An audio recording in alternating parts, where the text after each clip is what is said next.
tabiang malereng maoy malereng tabiang nan bagai lalu den sangkolanginan lah teleng maoy kiranya awan nan mangajuju jani airnya sungai tanah minuman orang bukit tinggi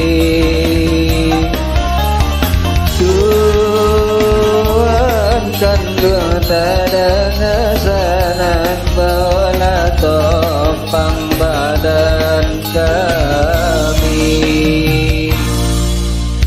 jarang-jarang tugakan jago amai boleh anak tanpa puyuh balari kadang-kadang dan jalan kampung amai baik itu sayangnya karena negari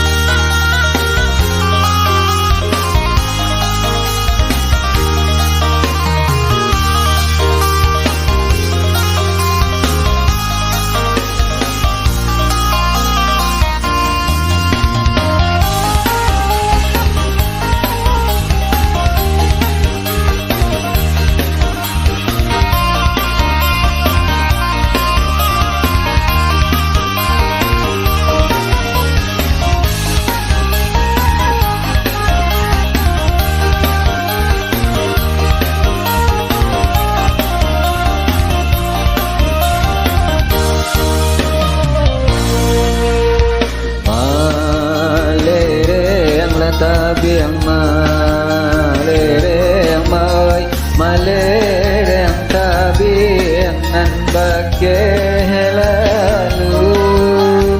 den sangkom langinan lah teleng maoy kiranya awan nan mangajuju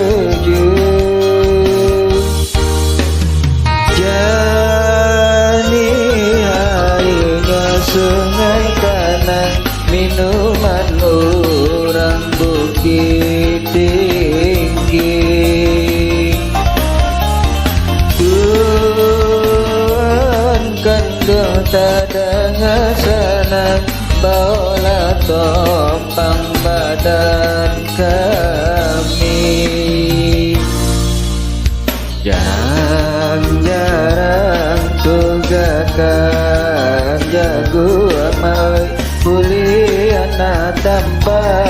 puyuh balari kadang-kadang dan jalan kampung